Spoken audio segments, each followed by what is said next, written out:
¿Por qué comenzar por aquí? ¿Por qué comenzar con este nombre del jazmín cuando los que hemos leído a Eti sabemos que hay muchísimas otras flores que Eti menciona en su diario? ¿Por qué elegir el jazmín, no? Es interesante, pues para allá vamos un poco, para allá vamos para comprenderlo y para entenderlo. Si me permiten, voy a compartir la pantalla, así nos apoyamos en la imagen y les voy contando, les voy narrando este proceso interesante que estamos viviendo hoy. Entonces vamos a compartir. Espero que ya la estemos viendo normal, si son tan amables, una carita de que sí la están viendo, sí. Perfecto, bueno, muy bien. Aquí les voy a presentar en este momento la imagen que muestra como la estructura de esta charlita del día de hoy. Quise titular estos pequeños apartados de la siguiente manera. El primero de ellos, desde la entraña de la tierra, la hondura de lo real. En segundo momento, las palabras y el silencio, el hallazgo de la eternidad.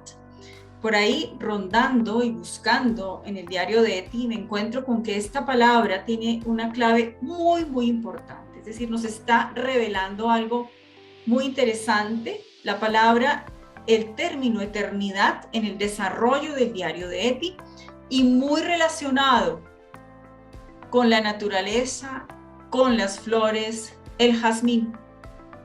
Tercero, la ruta de las flores para comprender los jazmines en Auschwitz. Ese es como el tercer momento de nuestra charla. Espero ser clara y cualquier cosita me dirán. Y ya me faltó poner un momentito final conclusivo que también irá en el proceso de esta charlita de hoy, de esta tertulia. Entonces vamos a comenzar con esta primera imagen que nos dice: desde la entraña de la tierra, la hondura de lo real. Me gusta mucho utilizar imágenes porque las imágenes nos ayudan a decir las cosas. Las imágenes nos entran por los ojos, por la mirada, y de alguna forma nos están diciendo algo se está revelando aquí. Por eso también el tronco de este árbol y cómo pareciera que dentro del tronco y detrás de su corteza se revela, hay un rostro allí revelado. La hondura de lo real. Pues muy bien. ¿Por qué hablar de jazmines en Auschwitz? ¿Por qué hablar de jazmines? Vamos a ver muchísimos jazmines a lo largo de esta charla, porque, bueno, me enteré, o sea, casi que me volví experta en jazmines, investigando, preguntando sobre todo el tema de las flores. Encuentro que definitivamente es una flor muy particular y muy bonita. Ya vamos a ver. Un campo desolado, como lo ven abajo a la derecha, que es un campo desolado, un lugar de muerte, de profundo desgarramiento físico, de vacíos, de ausencia y de sinsentido. Eso es un campo de concentración y más aún el campo de Auschwitz. Eti nos ha dejado un diario, aquí vemos algunas letritas de su diario a la izquierda, colmado de experiencias en un lenguaje fresco, transparente y nutrido de imágenes y de figuras y de metáforas como la del jazmín, que ocupa un lugar tan importante. Aparte de las 14 veces que Eti menciona los jazmines, y todas en el cuaderno 9, curiosamente, la palabra jazmín se concentra en el cuaderno 9 de Eti, de su diario. La referencia a esta flor tiene en su base la relación profunda de Eti con la naturaleza, que desde el primer cuaderno está registrada. Es algo que los lectores de Eti, y que en particular cuando yo comencé a leerla, descubro que por todos los rincones de su diario hay palabras y expresiones desde la naturaleza. En las páginas de su diario, la naturaleza vive y significa. Rosas, lirios, tulipanes, jazmines, naturaleza colorida que recorre las planicies, las calles, la casa, incluso también el campo de concentración. Quienes nos hemos aproximado al diario de Etty, al estudio de su itinerario espiritual, hemos logrado evidenciar esa profunda y estrecha conexión que Etty establece no solo con la naturaleza, sino prácticamente con todo lo que le rodea. La realidad entera para Etty, diríamos, es como una sinfonía que le habla a esta mujer. Si bien en un primer momento todo parecía caótico, como lo menciona en su diario, confuso, poco a poco la realidad entera en su decir se pronuncia y esta mujer es capaz de reconocer el mensaje que esa realidad le quiere entregar. Las grandes planicies, los árboles y las flores tienen algo que decir a Etty, se lo están anunciando. Desde la primera parte de su diario, Etty se confiesa con el papel. Prácticamente al escribir cada línea que brota cada vez más de lo profundo de su interioridad, va dejando ver progresivamente todo lo que la habita, comenzando por aquello que la confunde, que es por donde comienza su diario. Eso que le provoca angustia, sufrimiento y también esa sana inquietud inagotable que provoca toda su evolución interior. Recuerden que en uno de los cursos durante este año hablamos de la inquietud y comenzamos a ver cómo la inquietud no es algo negativo, sino por el contrario, es lo que nos mueve la vida. En este punto, vale la pena que ahora y aquí tú, cada uno y cada una de ustedes, los aquí presentes en esta sala, nos preguntemos. Aquí están las preguntas. Pensemos un poco. Si Etty tiene tal conexión con la realidad, con todo lo que está a su alrededor, pensemos cuál es la nuestra, ¿no? ¿Cuál es mi conexión con la realidad, con mi realidad? ¿Cómo la puedo describir? ¿Cómo describo mi realidad? En algún momento quienes de los aquí presentes han empezado a escribir su diario, ¿han logrado escribir sobre su realidad? Sobre eso que les rodea, sobre las situaciones que viven. ¿Han logrado describirlas en detalle? ¿Qué conforma esa realidad? ¿En qué consiste? Cuando alguien, por ejemplo, te dice realidad, es que la realidad que vivimos es que esta realidad tal cosa. ¿Tú hacia dónde miras? ¿Tú qué miras? ¿Tú qué sientes? ¿Tú dónde escuchas? ¿Tú qué escuchas? ¿Cómo escuchas? ¿Qué sientes y qué piensas? Todo eso se mueve y debe moverse dentro de nosotros al escuchar y ver la realidad. ¿Qué haces con lo que piensas y sientes? ¿Acaso dejas pasar? ¿Simplemente dejas pasar? Me atrevo a preguntar, ¿acaso te enteras? ¿Acaso haces conciencia? ¿Caes en la cuenta? Lo que en su momento el teólogo Torres Queiruga muy bien plantea cuando habla de caer en la cuenta como esa toma de conciencia que implica físicamente una caída, un golpe. Caer es caer, ¿no? Y caer es golpearse. Caer en la cuenta de tu realidad. ¿Te has preguntado eso? Aquí yo cierro este paréntesis y te dejo con la preguntita para poder continuar. Y entonces continuamos. En este punto, vale la pena, bueno, ya nos hemos preguntado. Vamos a continuar con el segundo punto, el segundo momento de esta tarde, las palabras y el silencio, el hallazgo de la eternidad. ¿Cómo es que Etty se va conectando dentro de sus descubrimientos, experiencias, lecturas, acompañamientos, como el caso de Julius, se va conformando y se va configurando este asunto de la eternidad?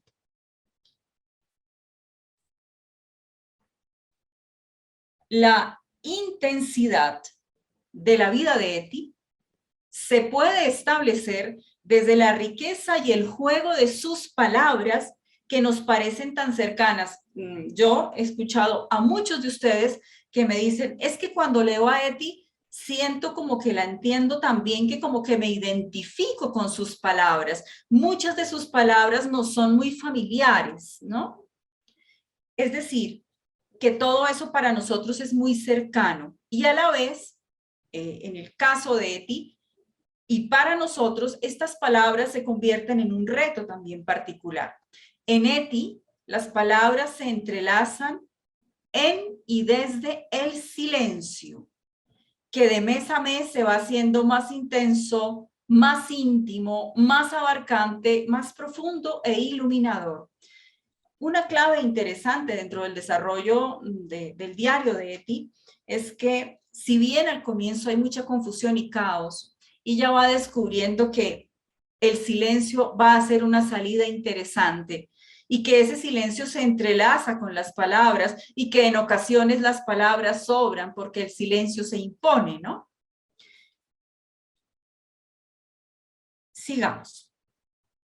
A los 78 años de la Pascua de Eti que estamos celebrando por estos días, uno de los grandes hallazgos ha sido esa conexión entre vida, por eso lo pongo allí como en una especie de círculo espiral, vida, muerte, eternidad y vida. Es un hilo sutil que desde su experiencia se va a entender muy relacionado todo. Comunica estas realidades que en últimas son constataciones de nuestra realidad finita, de nuestra fragilidad, de nuestra humanidad que se acaba en algún momento.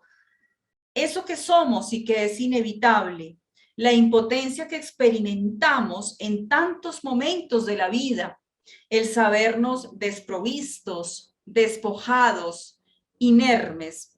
Es una fragilidad que se vive también en la experiencia del dolor y del sufrimiento. Auschwitz se convirtió en ese escenario perverso de limitación profunda, de aparente sin salida, de total ausencia de sentido, y todo lo construido, todo lo vivido, todo lo amado, todo lo deseado, todo lo gozado y lo sufrido, se vinieron a encontrar con el golpe brutal de una muerte forzada e indescriptiblemente atroz.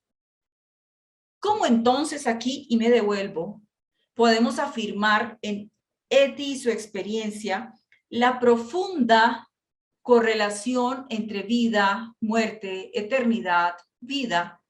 ¿Cómo? Pues miren, desde el cuaderno 1 de su diario, Eti, movida por las lecturas, por los escritos de Julius, por sus conversaciones, por sus preguntas, Eti intuye y declara lo siguiente. Vamos a mirar un poquito esta frase. Ella dice acá: ahora ya conozco la solución, ya la conozco. Acurrucarme en un rincón y escuchar lo que hay dentro de mí. De todas formas, pensando no me aclararé. O sea, ella ya tenía claro que si pensaba, el asunto no era de pensar, el asunto era de silenciarse, por ahí el tema del silencio, de encontrarse en un rincón. Pensar, dice ella, es una actividad bella y noble cuando se dedica al estudio, pero no sirve para salir de un estado de ánimo. Es decir, si estoy deprimido, si estoy triste, si estoy mal, yo no puedo salir a punta de pensamientos de esa situación. Lo tenía clarísimo esta mujer. Para eso hace falta otra cosa: adoptar una actitud pasiva y escuchar. Fíjense cómo la escucha tiene tanta importancia y varios de aquí tenemos esa confirmación. Volver a entrar en contacto con un fragmento de eternidad. Quiero hacer énfasis en la expresión adoptar una actitud pasiva. Voy incluso aquí a marcarla si puedo, porque a veces no lo logro. Muy bien.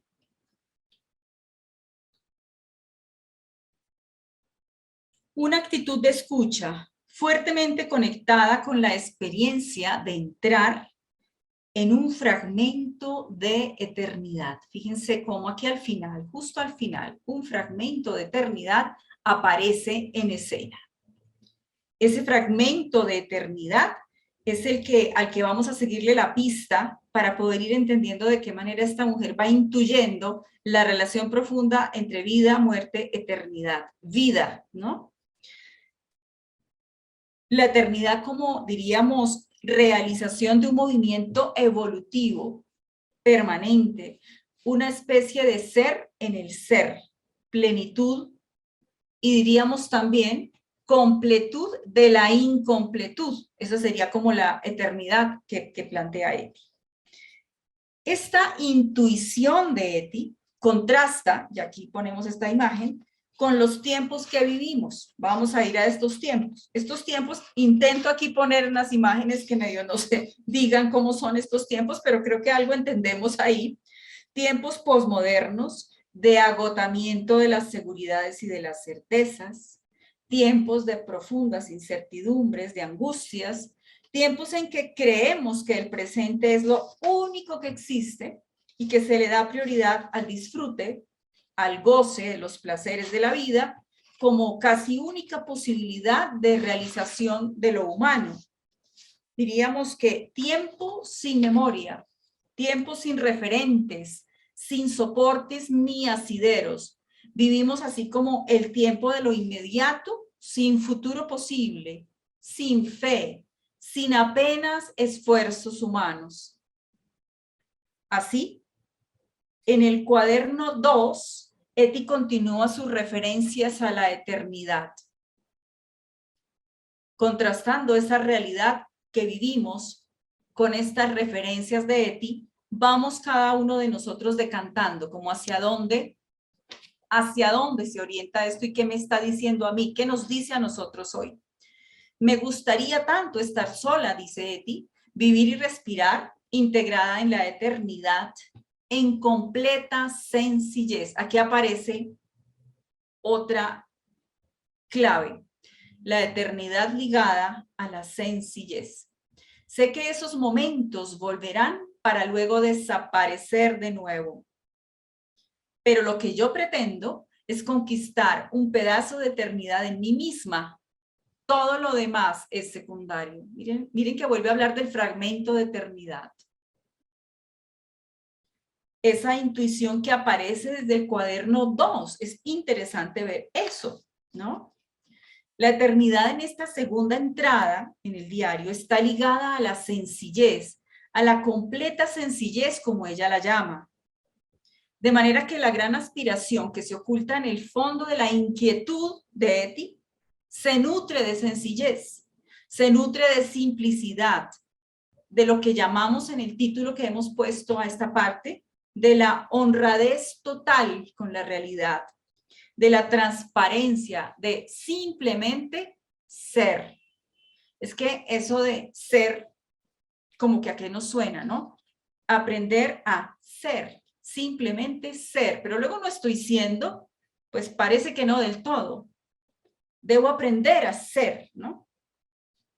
A este punto, entonces, yo te pregunto, ¿qué tanto habitan en ti o qué tanto se hace consciente en ti la realidad de la escucha atenta, de la pasividad, de la sencillez?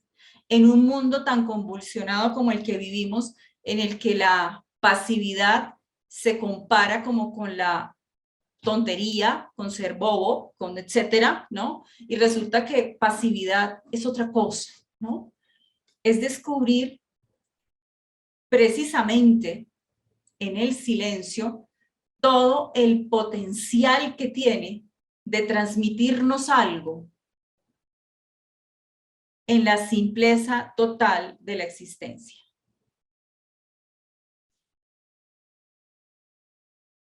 Vamos a seguir caminando y encontramos en el cuaderno 4 un momento en el que Eti agradece.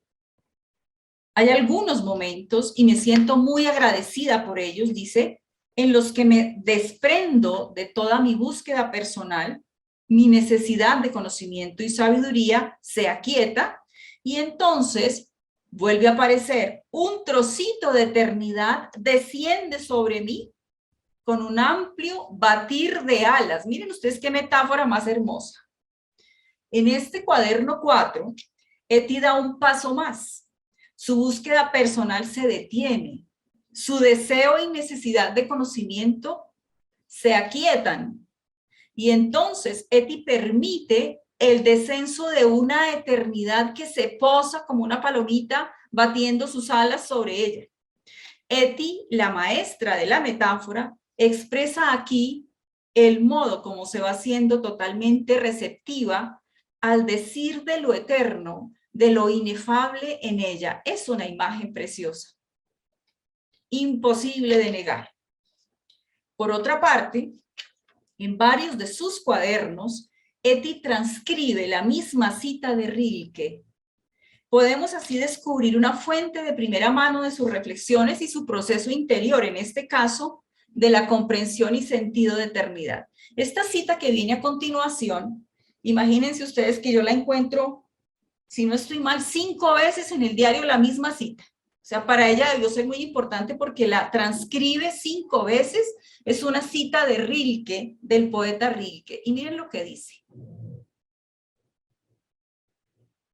Allá no queda medida alguna del tiempo. Ni un año importa, ni siquiera es nada un decenio. Ser artista es no echar cuentas, es madurar como lo hace el árbol que no apremia su savia y resiste las tormentas primaverales sin temer que tras ellas no llegue el verano. El verano llega, pero solo llega para el paciente, es decir, el que está en paz, el que espera, para quien muestra un ánimo sereno, apacible, anchuroso y vive como si la eternidad estuviese a sus pies. Lo aprendo a diario, a base de sufrir padecimientos por los que estoy agradecido. La paciencia lo es todo. Esto es de Rilke, pero miren cómo se apropia de ello Eti y cómo en las otras entradas que acabamos de analizar está profundamente presente este espíritu de Rilke sobre la eternidad en la experiencia de Eti. Fascinante. Y hay otro fragmento de una carta de Rilke que escribe a alguien, aquí no recuerdo bien a quién, pero esa cartita también la cita Eti, y miren lo que dice, a propósito de Rodin, y aquí coloco algunas obras de Rodin muy famosas, el escultor, y lo pongo para que ustedes descubran cómo esta cita como que sí confirma todo eso, porque dice Rilke, en cita que pone Eti, pero sobre todo el trabajo. Esto es lo que uno siente con Rodin. Es espacio, es tiempo, es pared, es sueño, es ventana y eternidad. Y para los que hablan francés, nos ayudarán a traducir el trocito allí. Por favor. Por favor, que nos lo pongan en los mensajes. Gracias. Muy bien.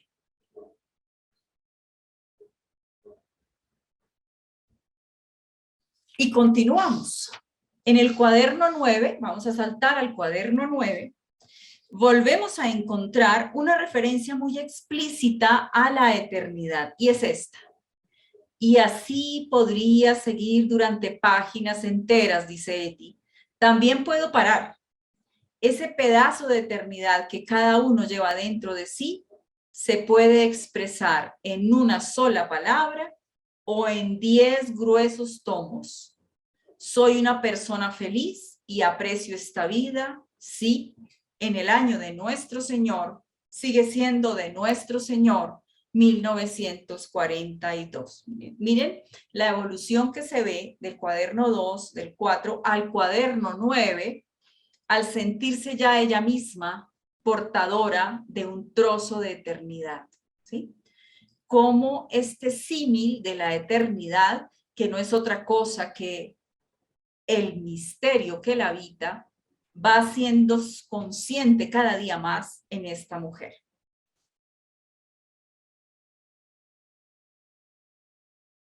Por su parte, Eti enriquece su cuaderno 10 con al menos 4 referencias directas a la eternidad. En el cuaderno 10 hay 4 citas fuertes directas sobre la eternidad. Esta primera dice, últimamente lo siento con creciente intensidad. Hasta en mis más pequeñas actividades y percepciones cotidianas se cuela una pizca de eternidad. Todo está impregnado. Qué bonito.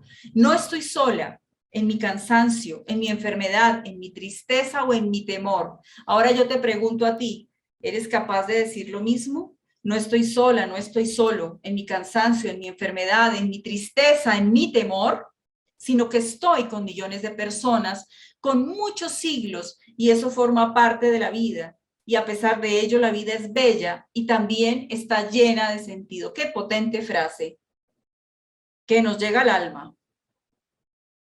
Y viene esta otra también en el cuaderno 10.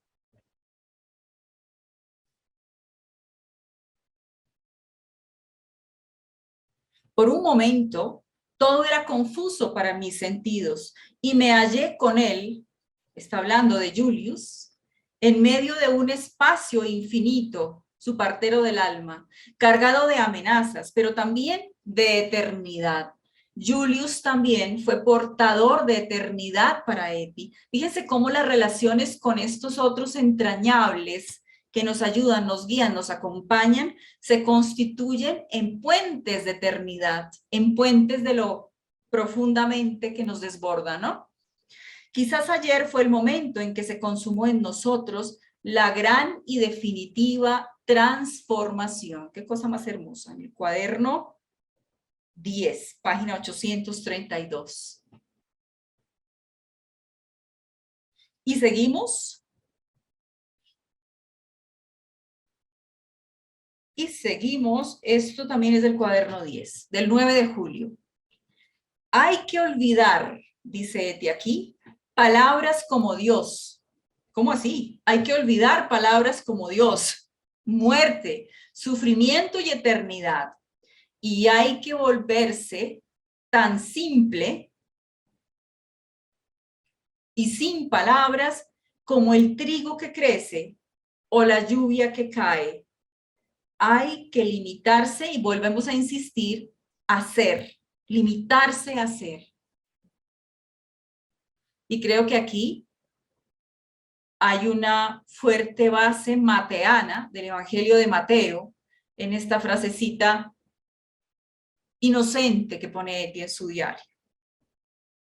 Olvidar palabras como Dios, muerte, sufrimiento y eternidad para volverse simple. Es decir, a veces las palabras nos enredan, pues entonces hay que vivirlas, por eso Eti habla de olvidarlas. Las palabras nos enredan, bueno, pues vivámoslas, en lugar de decirlas y decirlas, ¿no? Entonces, ¿será que me tengo que callar ahora? Caramba. No dejo de pensar y cavilar, intentando quitarme cuanto antes de encima las preocupaciones que me acosan a diario. Y dentro de mí hay un nudo que me impide respirar. Y me devano los sesos y tengo que renunciar al estudio durante parte de la mañana. Doy vueltas por la habitación, tengo dolor de vientre, etcétera. Y de repente vuelve a asaltarme la certeza de que en el futuro, cuando lo haya sobrevivido todo, escribiré historias sobre esta época. Serán como finas pinceladas sobre un gran fondo sin palabras en el que aparecerán Dios, la vida, la muerte, el sufrimiento y la eternidad. Fíjense cómo desde que comenzamos estamos insistiendo en estas palabras y su profunda relación estrecha que para Eti es esencial para poder definirse, para poder resolverse, para poder descubrirse. A veces las numerosas preocupaciones te asaltan como alimañas, ¿o no? A todos nos pasa lo mismo. Pues bien, las numerosas preocupaciones te asaltan, entonces hay que rascarse un poco y aunque te afeen el cuerpo, hay que sacudírselas de encima. Pues mira a ver cómo haces para sacudirte tú esas preocupaciones que tanto te asaltan.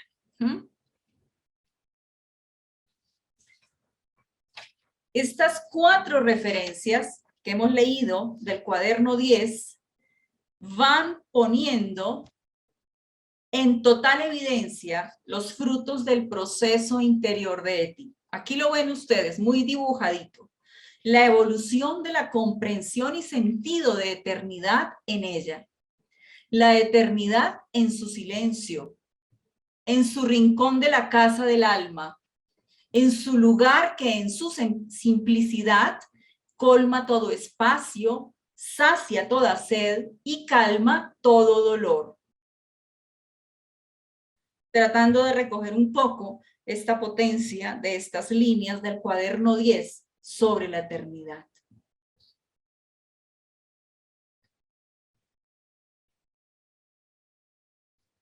Ay, me adelanté.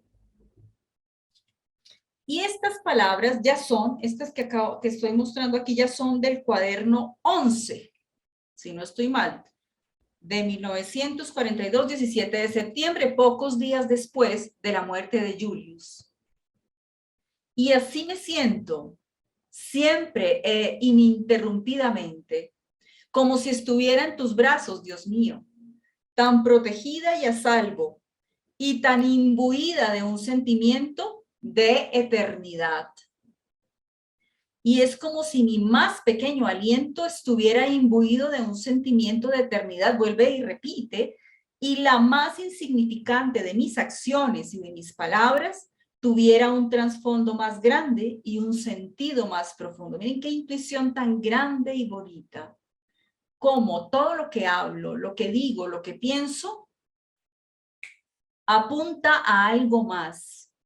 El signo de mi propia historia enlaza con lo inefable, con el misterio, con el amor infinito.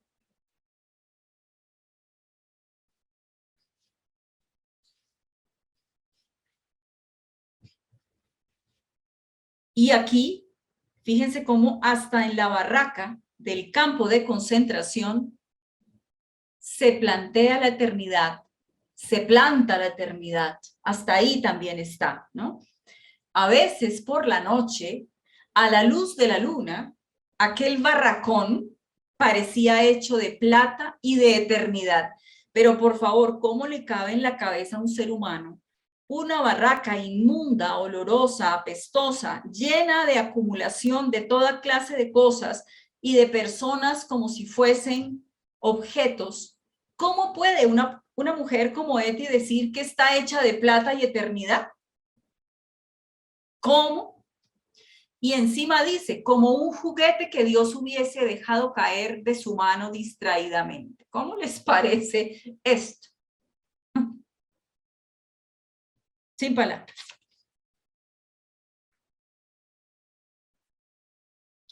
Bueno, un día, al final de noviembre de 1943, exactamente el día 30 de noviembre de ese año, un martes, que a propósito este año también el 30 cae martes, la Cruz Roja Internacional reporta oficialmente el nombre de Eti Hillesum en la lista de los fallecidos en la cámara de gas del campo de exterminio de Auschwitz. Para ese momento, un año largo después de lo que leemos en su diario, Eti era portadora permanente de consuelo, de inspiración y eternidad. Su experiencia hasta Auschwitz simplemente confirmó su convicción acerca de la estrecha conexión vida, muerte, eternidad, vida. Es lo que con esto quiero cerrar esta segunda parte. Esa estrecha conexión que descubro, pues como un poco, les confieso, un poco distraídamente, porque estaba buscando los jazmines y me encuentro con la eternidad, y digo, pues miren qué cosa tan interesante. Vamos entonces con la tercera parte. La ruta de las flores. Ahora sí vamos al punto de las flores y los jazmines, para poder comprender los jazmines en Auschwitz.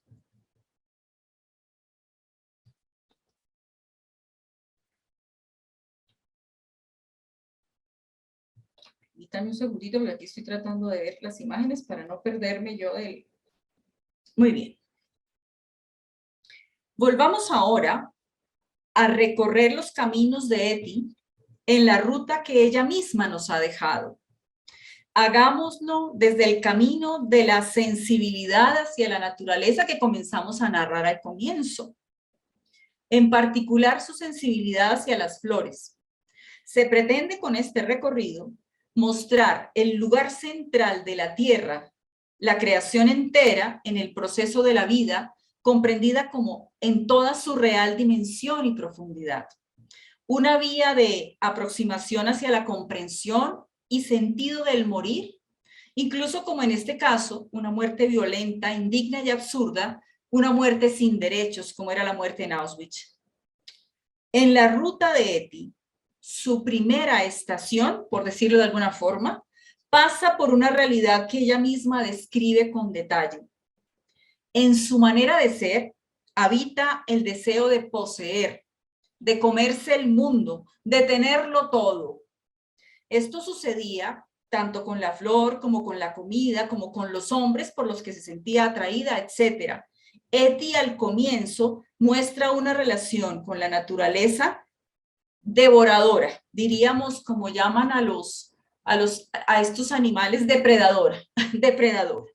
Quería atraparlo todo. Y así lo vemos acá. Ella lo dice.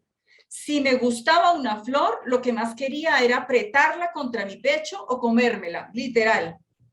Resultaba más difícil tratándose de un bello paisaje, cómo lo atrapaba y se lo comía. Pero el sentimiento era el mismo. Yo era demasiado sensual, demasiado codiciosa, podría decirse. Deseaba físicamente lo que me parecía hermoso. Quería tenerlo. Por eso experimentaba siempre ese doloroso sentimiento de deseo que nunca podía saciarse.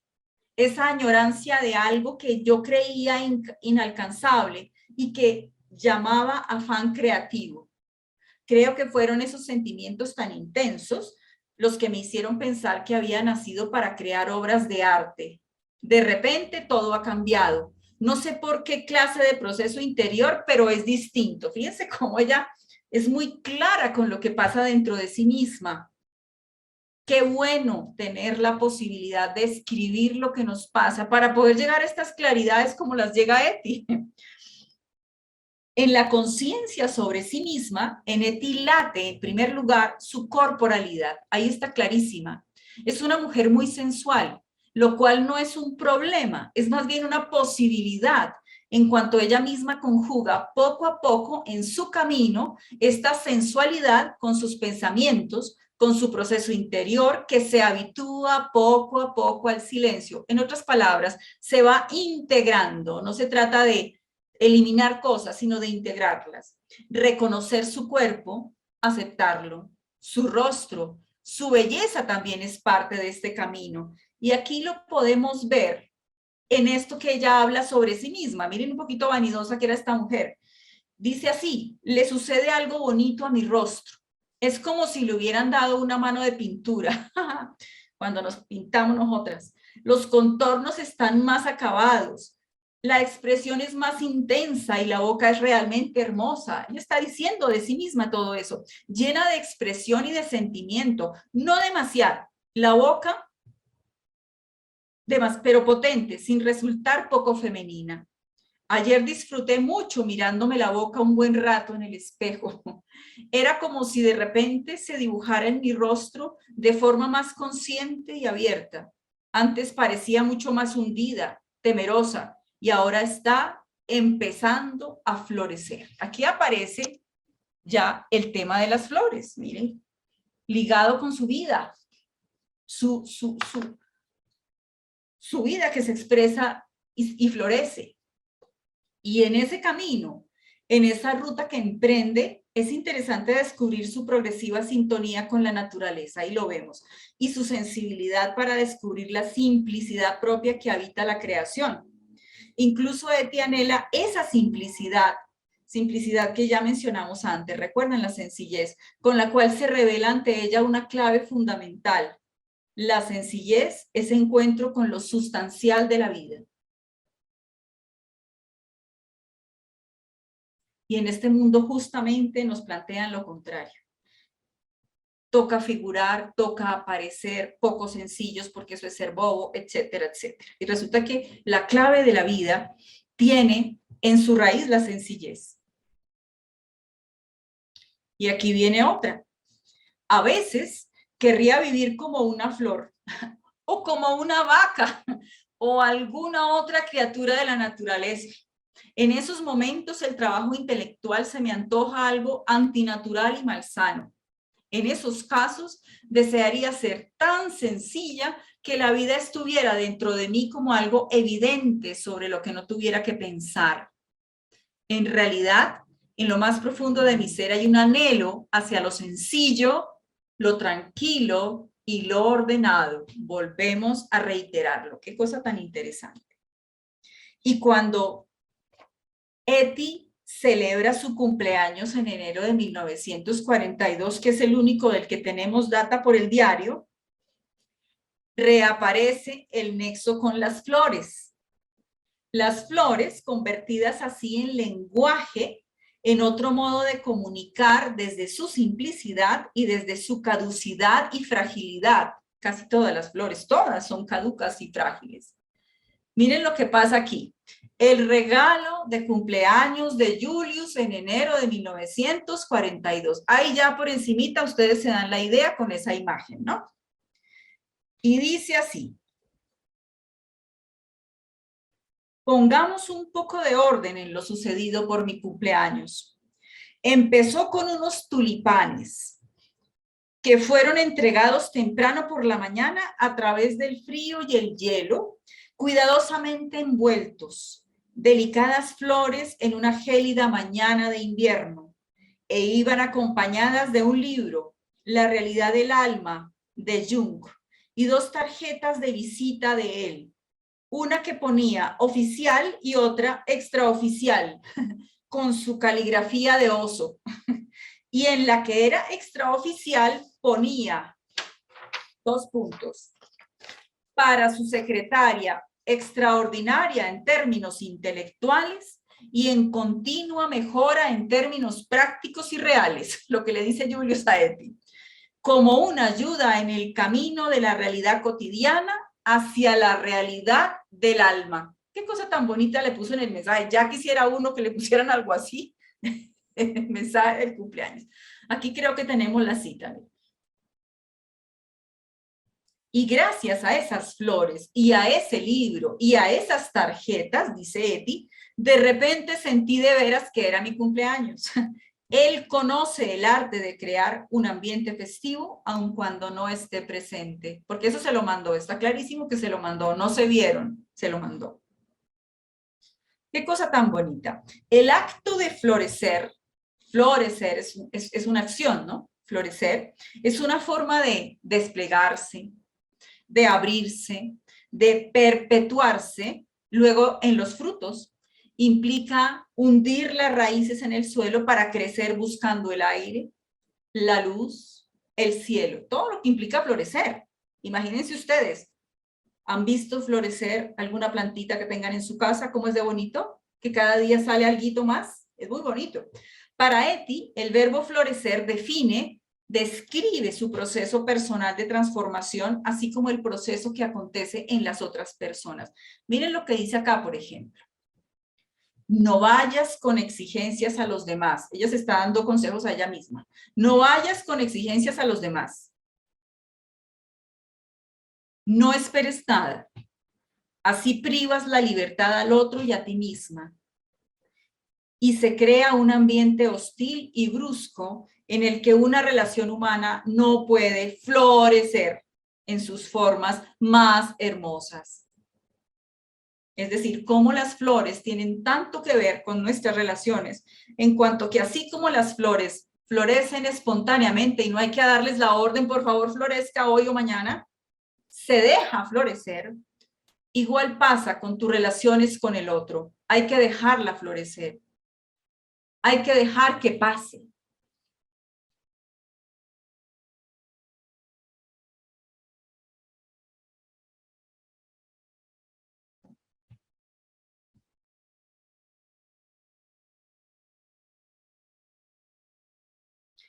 Y en esa dinámica, el despertar de Eti acontece entre flores.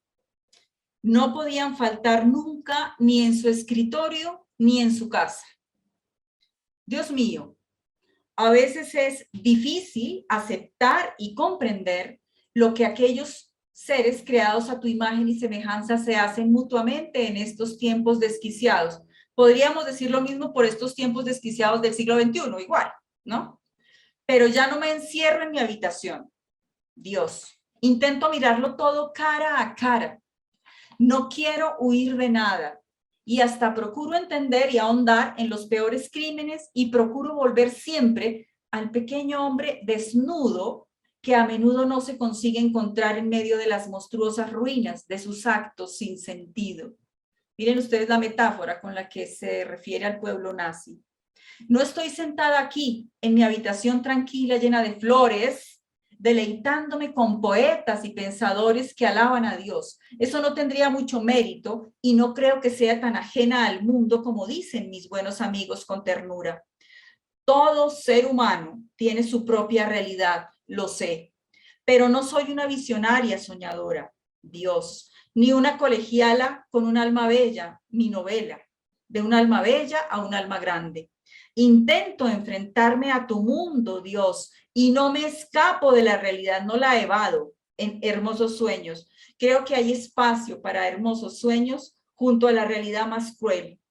Esta capacidad de soñar es la que nos salva. Y sigo alabando tu creación, Dios, a pesar de todo. Miren, estas palabras son proféticas hoy. Frente a tantas y tantas situaciones que vemos venir y no acaban de llegar, pues miren qué palabras.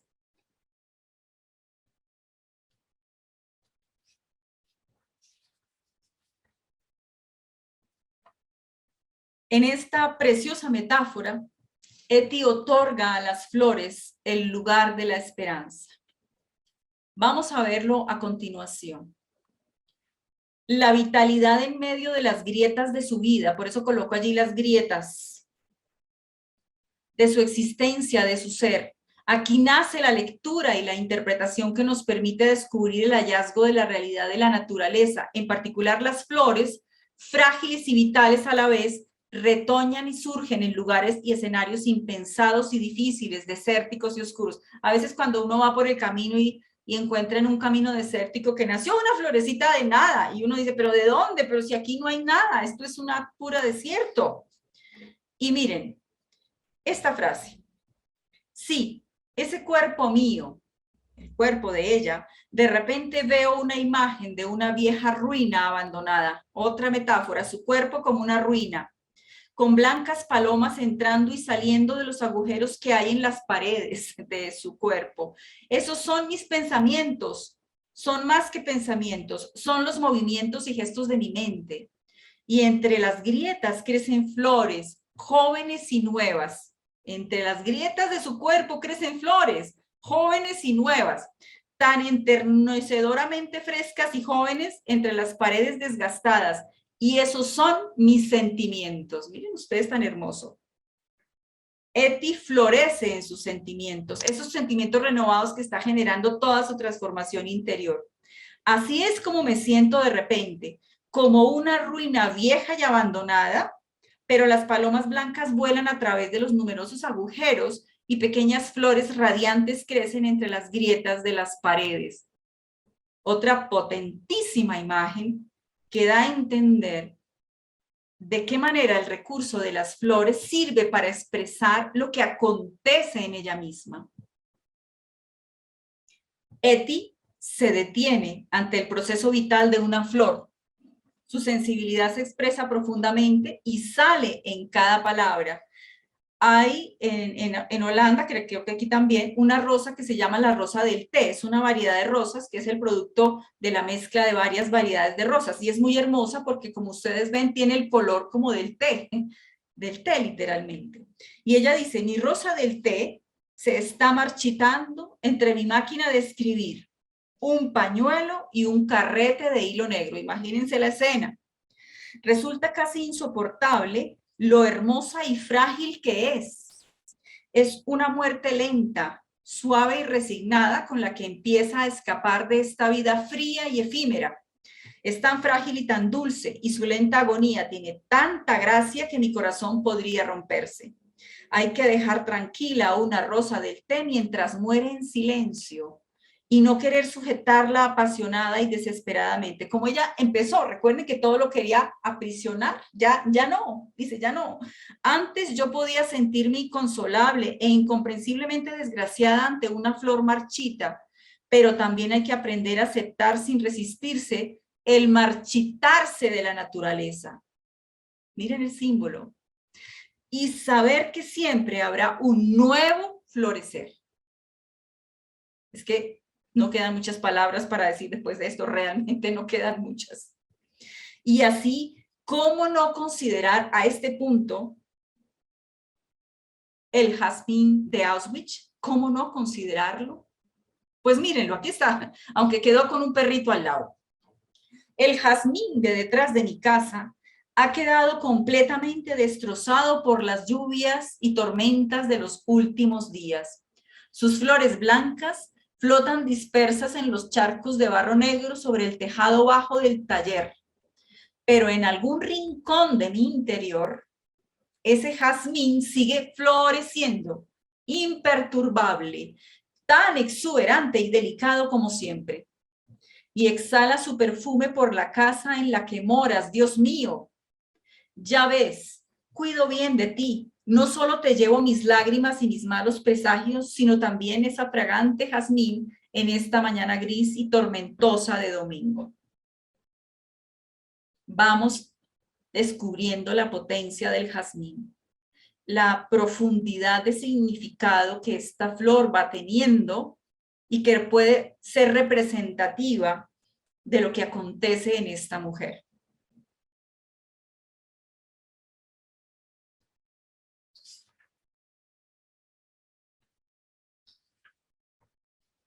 Hasta que las flores hacen de repente como puente con la experiencia de Dios. Yo creo que para allá es que vamos. Cómo la flor es puente para vivir y hacer cercano la presencia del misterio. ¿Por qué en nuestra tradición, cuando muere un ser querido, las flores están presentes? ¿Por qué cuando nace las flores están presentes? ¿Por qué cuando celebramos las flores están presentes? Toda la riqueza y profundidad de la flor. Mis rosas rojas y amarillas se han abierto por completo. Mientras yo estaba en el infierno, ellas han seguido floreciendo en silencio. Muchos dicen, ¿cómo puedes seguir pensando en las flores? Anoche, después de haber caminado un buen trecho por la lluvia con la ampolla en el pie, di un rodeo por una calle para buscar un carro de flores y volví a casa con un gran ramo de rosas. Miren, esto es un mérito grandísimo. Recuerden, en plena guerra, terminándose ya el plazo para los judíos ser llevados por completo a los campos de concentración con cantidad de restricciones. Y esta mujer, antes de llegar a su casa, que venía seguramente del campo de Westerbork, decide ir a conseguir rosas. A ver, ¿a quién se le puede ocurrir? Pues a Eti. Y allí están. Son tan reales como todo el sufrimiento que presencio cada día. En una vida hay espacio para muchas cosas y yo tengo tanto espacio, Dios mío. Cuando caminaba por los pasillos atestados, sentí la necesidad de arrodillarme en el suelo de piedra entre todas las personas. El único gesto digno que nos ha quedado en estos tiempos es arrodillarnos ante Dios. Así, las flores para Eti son afirmación de la vida en la que cree, en la que espera, la vida en su belleza, a pesar de todo.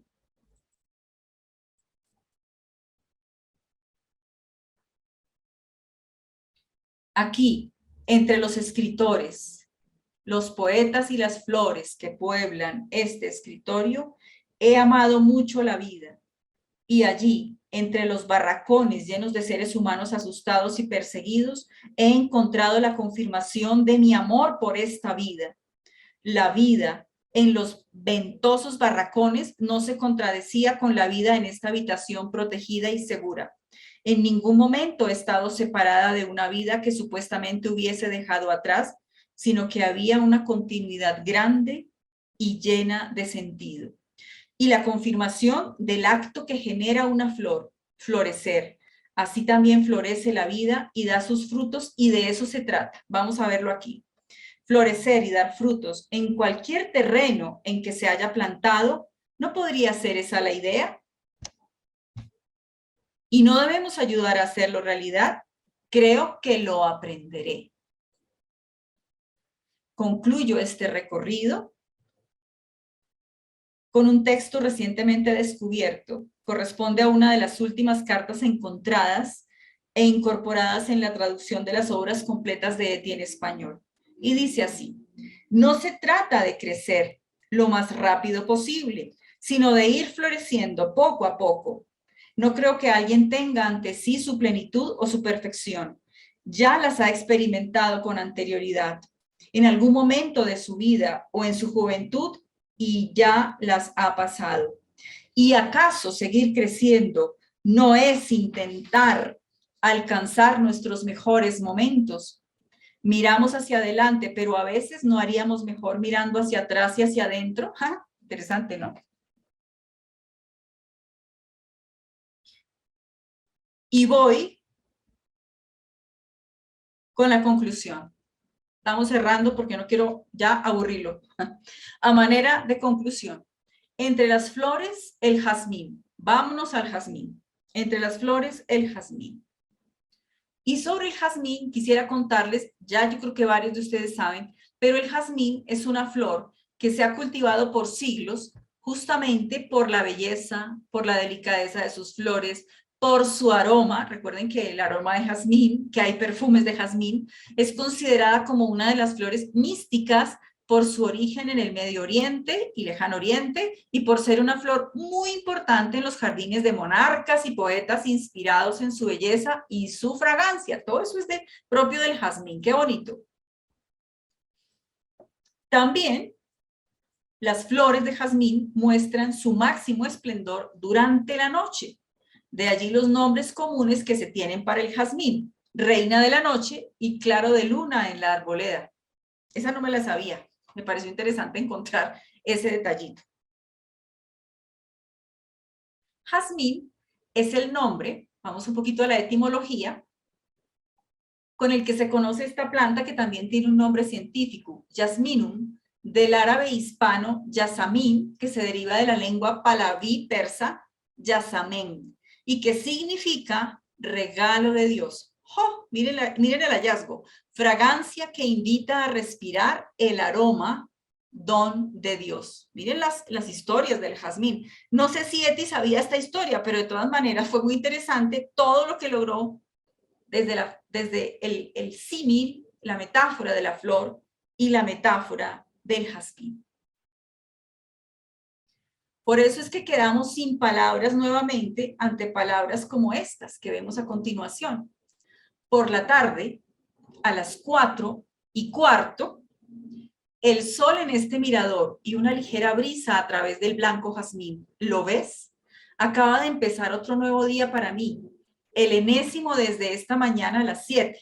Seguiré otros 10 minutos junto al jazmín y después me montaré en la bicicleta que nos está permitida para ir a ver a mi amigo, que lleva 16 meses en mi vida y es como si lo conociera desde hace 1000 años, y a veces me resulta de pronto tan nuevo que es como si el asombro detuviera por un instante mi respiración. Y vuelve, está hablando de Julius, y vuelve: oh, sí, ese jazmín, ¿cómo es posible, Dios mío? Está apretujado entre la pared grisácea de los vecinos y el taller. Se asoma por encima del tejado oscuro y embarrado del taller y se muestra tan radiante, tan inmaculado, tan exuberante y delicado entre el gris y lo oscuro del barro, como una confiada joven novia perdida en una callejuela. No entiendo nada de ese jazmín. Tampoco hace falta entenderlo. En este siglo XX aún se puede creer en los milagros. Esto es un milagro y creo en Dios, aunque dentro de poco los piojos me devoren en Polonia. Ese jazmín, miren cuántas veces mencionó la palabra jazmín, me deja sin habla. Hace muchísimo que está ahí, pero solo ahora empieza a dejarme sin habla. Y yo te pregunto ahora, ¿qué es eso que hace muchísimo que está ahí en tu vida y todavía no te deja sin habla? Ahí te dejo la preguntita inocente.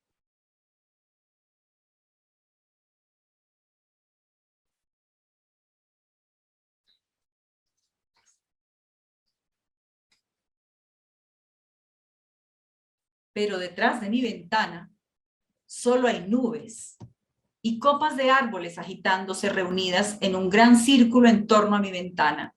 Y luego está ese árbol que es solo mío. Esta noche, una única estrella bailaba en torno a su tronco. Solo cielo y verde detrás de mi ventana y abajo de vez en cuando un poco de ruido de una ciudad. Me aseguraré de no volverme temeraria. Casi lo fui ayer por la tarde después del jazmín.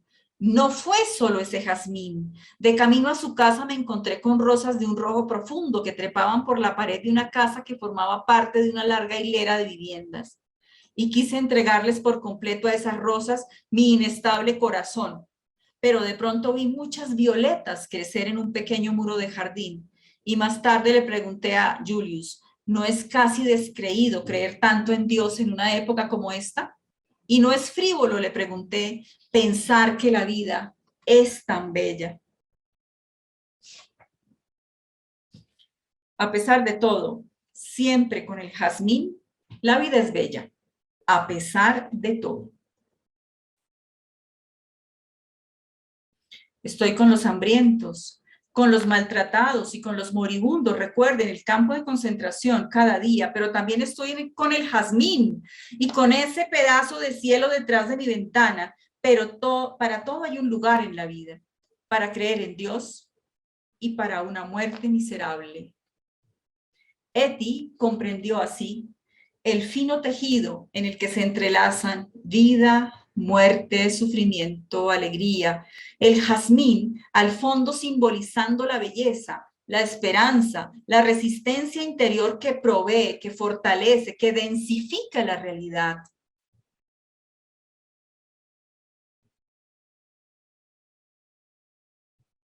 La vida y la muerte, el sufrimiento y la alegría, las ampollas que siento en los pies destrozados y el jazmín al fondo del jardín, las persecuciones, las innumerables crueldades sin sentido, todo eso dentro de mí como una fuerte unidad y lo acepto como un todo y empiezo a comprenderlo cada vez mejor, solo para mí, sin que pueda explicárselo a nadie más cómo funciona todo.